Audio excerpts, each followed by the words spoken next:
So good morning, good afternoon, and good evening to listeners and viewers in what is our third episode in a series of 5 on leadership in the new era. So I'm Paul Northey, and my colleague is Peter Coxon. Peter Coxon, yeah. So I've known Peter for several years, and I've always valued his insight. And today we're going to talk about the barriers, the big barriers that ultimately prevent people achieving their objectives. So maybe, Peter, you could introduce your ideas and how this influences leadership. Yes, thank you, Paul. Yes. So at the end of the last pod, we just touched on the secure, the realistic stretch, and then the barrier-breaking goals. Barrier-breaking goals, you're probably only 10% confident of achieving because, by definition, there are all kinds of barriers, there are all kinds of blocks that will stop you from being so successful. The danger is we can slip into victim mentality again and go, well, we would if only but. So I've banned the word but with all of my clients. And I've also banned the other word, which is however, which is the same as but, only longer. So let's look at the big barriers, the big blocks that could prevent you from succeeding. And then let's think about how we can overcome them, get around them, knock them down, climb over them, blow them up, or whatever. So here's another question for you to think about. So what are the biggest barriers to your organization's future success? Think about this, come up with as many as you want and hone it down to your top 6, maximum of 6 of the biggest things that will stop you. And then once you realize the very things that could easily prevent you from being so brilliant, then you've got to start to imagine, so what would the world look like if you could remove these barriers? What would you see? How would it be? So have that vivid imagination. And then think, so what do you need to put in place in order to overcome or undermine these barriers? What will things need to be like so that these barriers are no longer preventing you from progressing? I remember reading an amazing book by an American psychiatrist called Scott Peck. Some of you may have heard of him, A Road Less Traveled. It starts off by saying something like, life is difficult, full stop. And once you accept that, it's no longer so difficult. Yeah. Once you accept that life is a road less traveled, with the pitfalls, the obstacles, the barriers, the hurdles, the setbacks, the roadblocks. And then if you accept that your role in life is to have an orienteering approach to life, where you plan the next few steps, you rapidly move forward, you stop, you review, you look back, you look forward, you check progress, you look at the terrain ahead, you check your route map, you check your compass, and then you plan the next few steps. You will get slightly lost at times. So that's why we need to keep checking and thinking, so what can we do to put this right? So that orienteering, when I'm orienteering, which I do, I go romping on the moors, for instance, and I love it, and I don't mind getting a bit lost in the fog because it's a problem, it's a challenge. Let's work it out. Let's scratch our heads. Let's have a discussion. Let's have an argument. Let's try and listen to each other and think. So explain to me why you're saying we should go that way. Help me understand why that is. So we can work through the disagreements to reach agreement as, okay, so actually we think collectively this is the best way forward. I love doing that. And yet, if I put my other hat on, which says life is a road easily traveled, like going up a motorway, and then I come across a roadblock, traffic lights, an accident, thick fog, and I'm delayed, I get so stressed and I'm a victim. I'm stuck on this motorway. I can't get off it. I'm surrounded by other people, and I get ridiculously stressed, and I can't solve the problem. So we've got to maintain that orienteering mindset, if you like.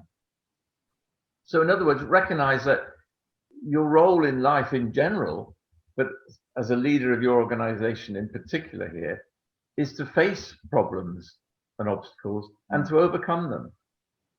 Now, if you're going to solve problems, you need some good problem-solving processes and methodologies. And so, draw on what you know about the different problem-solving processes that are around. You can read about them, but use the appropriate process here. But I think sometimes addressing barriers, ultimately, a lot of the barriers are in your mind. And maybe writing them down or reflecting on them reinforces that. But ultimately, I think most people's challenges are mental barriers. And how would you suggest people try to overcome this kind of big barrier problem? Yeah, you're spot on again, Paul. I'm beginning to hate you. Really, you absolutely put your finger on the button here. What's the phrase? I've seen the enemy, and he is within. Yes, we can be our own worst enemy. Yeah. The biggest battles are usually between your 2 ears, right? I can be really quite brilliant at helping other people solve their problems, and I can be rubbish at solving my own problems. So I recognize that when I'm struggling with something, whether it's professional or personal, actually, I might need to turn to someone that I can trust and to discuss it, to help me work it through. Doing it on my own in the middle of the night, going around in circles, time after time after time, it'll certainly ruin my night's kip, but it won't give me a solution come the morning. Yeah, it'll give you a thick head the following day, which makes the whole situation even worse. Yeah. So that acceptance then will help you develop a positive attitude and an energized mindset. And sure enough, you'll find solutions and you'll make better progress towards your goals. I certainly recommend it. I prefer, with myself, my own business, but also with my clients, to set out your year goals, working backwards. So what do you want to achieve? These secure, these stretch, and these barrier breaking goals have 3 columns or 3 rows. What do you want to achieve in 12 months? And then work backwards. So by the end of quarter 3, what must you have achieved to achieve your secure? What must you have achieved to achieve your stretch? What must you have achieved to achieve your barrier breaking? And then work back to 6 months and then 3 months. Yeah, and I guess doing that in a business context and a personal context is also important. To run almost 2 separate cards in parallel, where you put your stretch barriers might be to present at a conference, for instance. As a personal objective, it doesn't probably mean a lot to your business, but for you personally, it's really challenging your internal issues. Yeah. Well, you've now introduced the idea of your personal goals, which I think is a brilliant thing to do. I do that each year. I'm looking around for my diary, which is called Forward Thinking, and I've written it for myself. Yeah. And it helps me look forward to the year and plan the year. Yeah. And then I can review it through the year. But in terms of the organization, I will have this at a triple level of the secure, the stretch, and the barrier breaking goals. So running it at 3 levels. The more you aim for your barrier breaking, the closer you will get to them. It kind of doesn't matter if you achieve them, actually.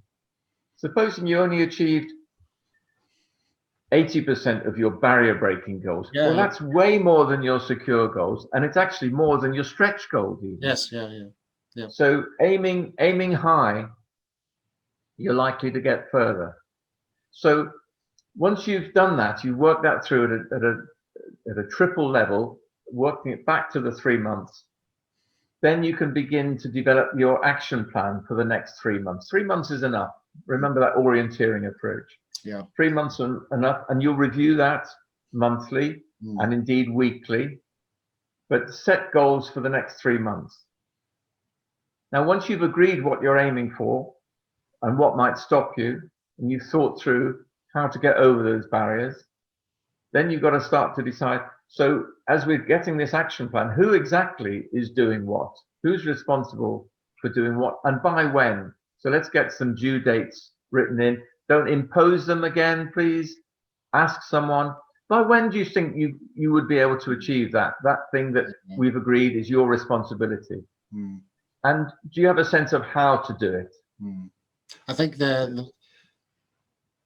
your choice of words is very important. Yeah, I think you can draw people into the situation and make them feel ownership of a topic, but just by careful selection of words. Yeah, rather than make it like a false. Oh, this is your responsibility. This is your stretch goal.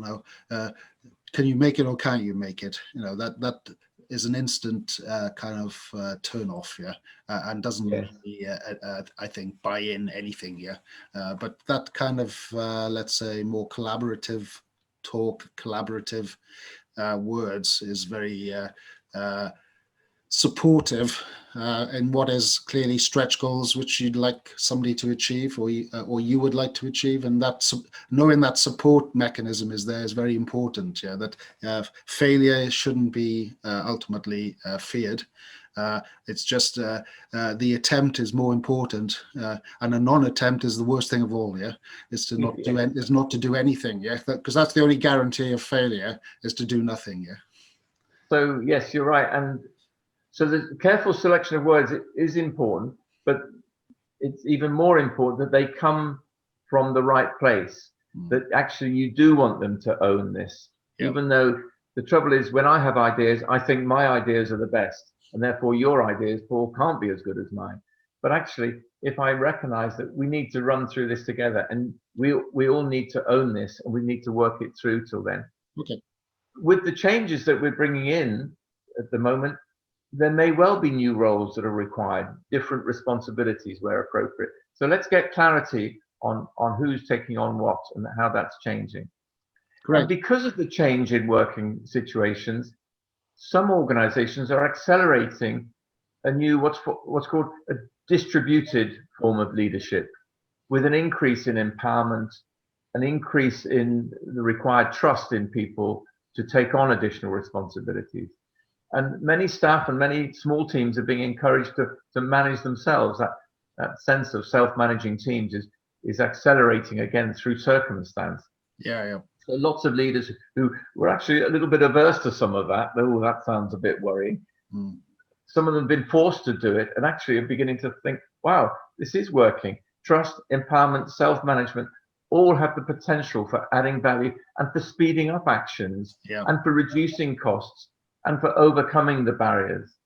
So this isn't laissez-faire management, Paul, though it requires you to ensure the effective delivery of results. Of course, we're not kind of washing our hands and going, it's over to you. Yeah. So we absolutely need to keep in tune, keep listening, to be coaching our people to help them improve their competence and their effectiveness, and also to help them improve their confidence. Yeah.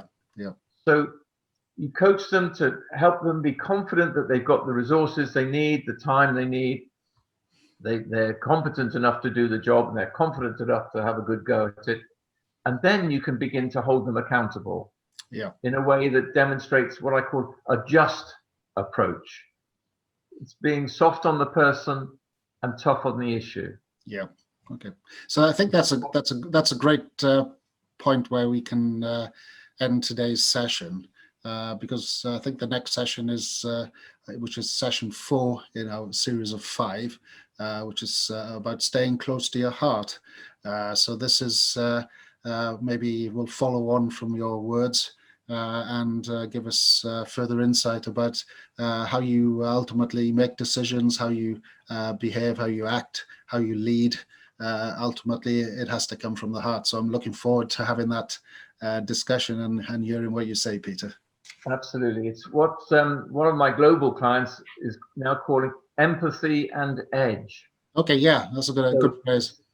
Combination then of leadership approaches that demonstrate authentic care for your people and for the whole organization, whilst growing your people to raise their performance over time.